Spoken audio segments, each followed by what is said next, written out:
L'actualité du parc technologique est dans le MAC d'Esther. Au sommaire cette fois-ci, l'usine Isorg est en ordre de marche. Les entreprises du numérique recrutent, on en parle avec l'Alyptic. Fiche pratique, c'est quoi la communauté French Tech Limousin? Le MAC d'Esther, c'est parti.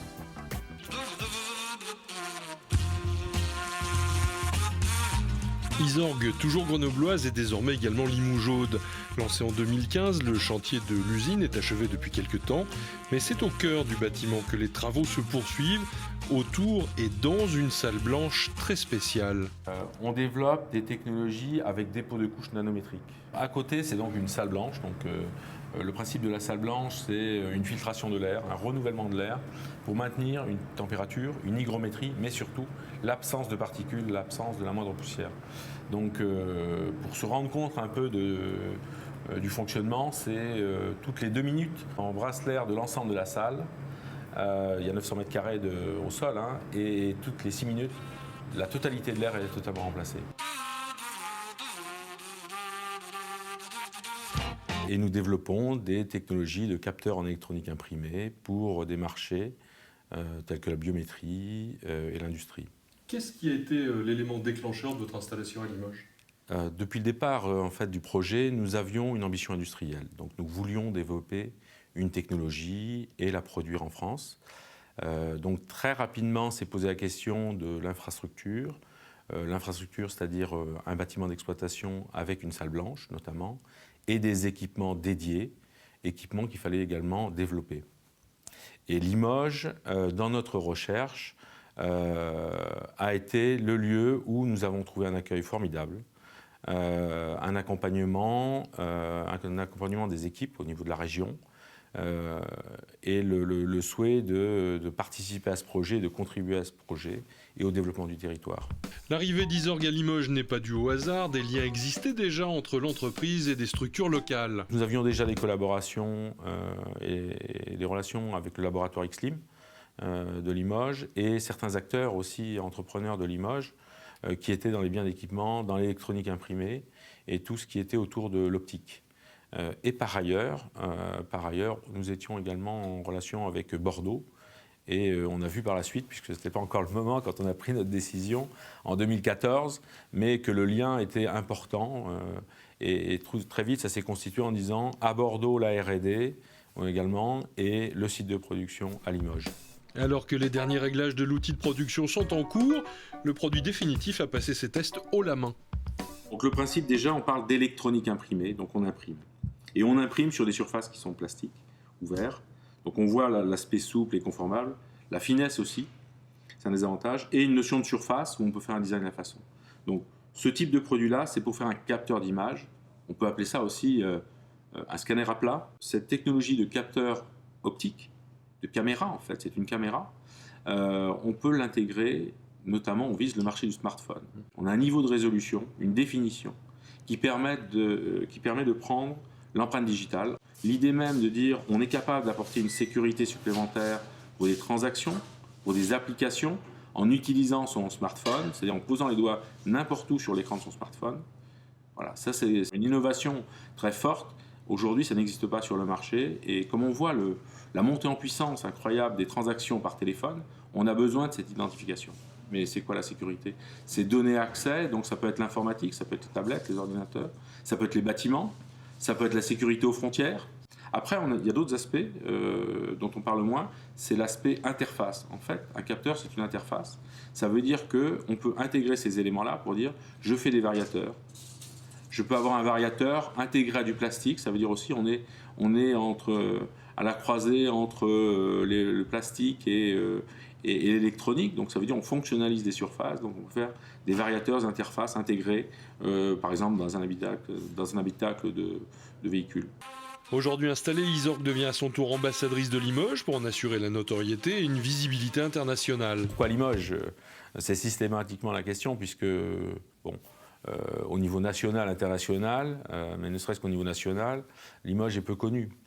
Mais le fait qu'une entreprise comme la nôtre s'installe à Limoges, très clairement, ça donne de la visibilité. Et on s'efforce aussi de donner de la visibilité. On fait venir beaucoup de sociétés étrangères que ce soit du Japon, d'Asie, des US. Voilà, donc tous nos partenaires viennent ici à Limoges et également des autres régions de France ou des équipementiers aussi d'Europe qui viennent. Donc voilà, donc je pense que et on vend justement cet aspect électronique, cet aspect collaboratif, cet aspect développement de matériaux et de solutions. Ouais, pour une boîte qui a des visées à l'international, pour autant, le local vous intéresse?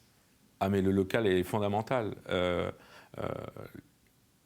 Je vous dirais même que lorsque l'on a pris la décision, on a pris la décision sur cette base-là, c'est-à-dire on a pris la décision en disant on va là où on est bien accueilli, là où on sait que demain, si on a besoin, les personnes seront là. Voilà. Et ça, cette relation interpersonnelle, elle est déterminante. Pour faire tourner l'outil de production, l'entreprise devra compter sur environ 80 personnes, avec des profils chimie des matériaux, Bac+2, Bac+3, ingénieurs et docteurs.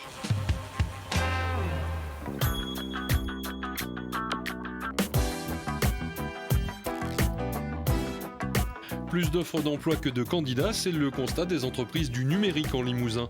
Talent maintenant est une initiative de la LIPTIC, l'association des entreprises de ce secteur. L'industrie numérique, elle cherche des talents. Voilà. Après, l'industrie numérique, elle se développe vite, elle grandit vite.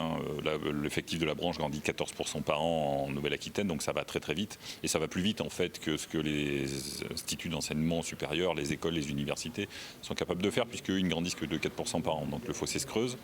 Et du coup, ça crée un décalage. Aujourd'hui, un jeune, il baigne dans le numérique, il a la tête dans sa tablette ou son téléphone comme on veut, etc. Tout ça est d'une banalité confondante pour lui en fait.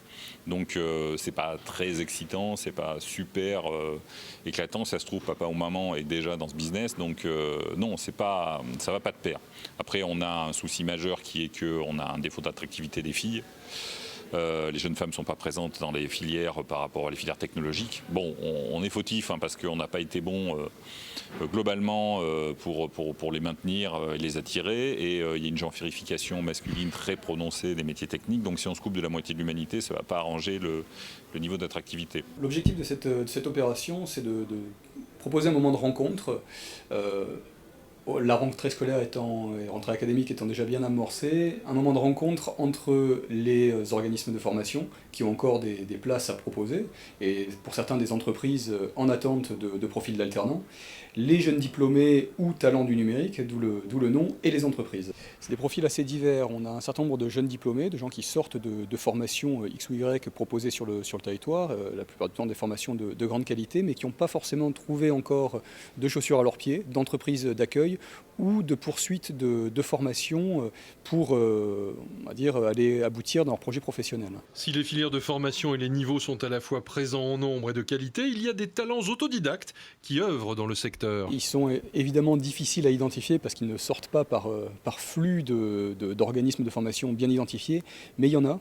Et aujourd'hui, les entreprises, et peut-être les entreprises de la filière numérique plus que les autres, sont ouvertes au profil atypique, aux autodidactes. On a une filière qui est paradoxale parce qu'elle est peut-être une des plus exigeantes en termes de compétences et d'engagement, et peut-être une des moins regardantes sur le CV et le bagage académique. On est particulièrement attentifs, nous, au parcours. On privilégie l'expérience tout de même avant les diplômes. Il faut savoir que chez Neosoft, on est assez ouvert à tout type de diplôme. On recrute à partir du Bac+2, Bac+3, école d'ingénieur, Bac+5. On n'est pas fermé sur les types de diplômes parce qu'il faut savoir qu'on a des consultants chez nous qui viennent de parcours, par exemple, qui viennent de l'électrotechnique et qui ont dérivé vers l'informatique, vers le développement. Donc on a une ouverture là-dessus. Et après, ce qui est vraiment important pour nous, c'est l'expérience. C'est ce que vous avez fait précédemment dans votre parcours.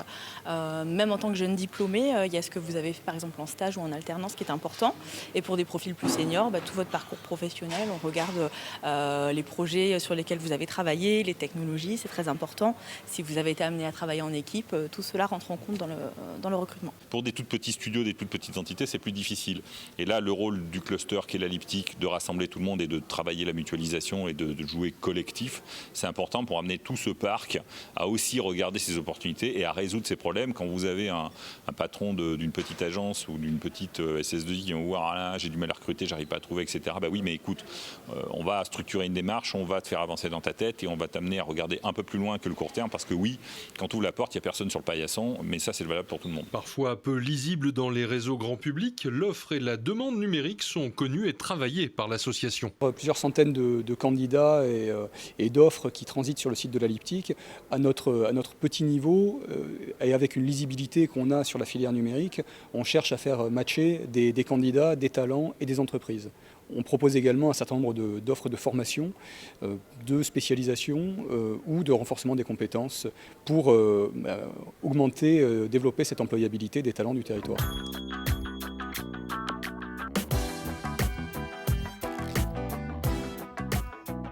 La French Tech Limousin est une communauté d'entrepreneurs du numérique et de collectivités ayant en ligne de mire l'innovation et la recherche.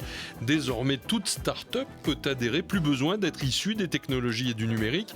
La French Tech Limousin se focalise sur l'accompagnement et le développement. Faire communauté pour faire du business, mais aussi avoir des retours des pairs, donc c'est-à-dire des retours d'entrepreneurs qui vont aider les start-upers à mieux envisager leur croissance.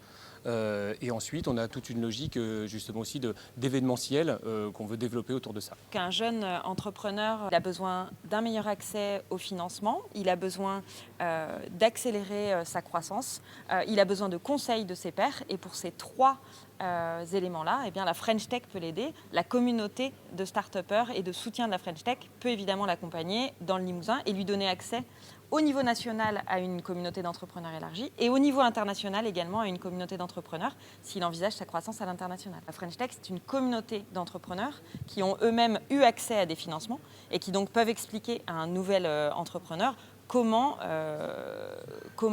aller chercher des dispositifs de financement, soit des subventions, soit du fonds en capital risque, soit des prêts également qui peuvent venir financer sa croissance. Le prochain événement qu'on va mettre en place, le 22 octobre, justement pour la rencontre avec les pairs, il y a une rencontre avec Fred Potter, donc le dirigeant créateur de Netatmo et maintenant CTO du projet Elliott chez Legrand, qui va venir justement témoigner de sa vie d'entrepreneur, témoigner des difficultés, des succès qu'il a eus et comment il les a surmontés. Donc pour vraiment être dans ce qu'on appelle nous des conférences inspirantes pour aider les entrepreneurs à viser haut. Le Mac d'Esther, c'est déjà fini. Rendez-vous dans un mois.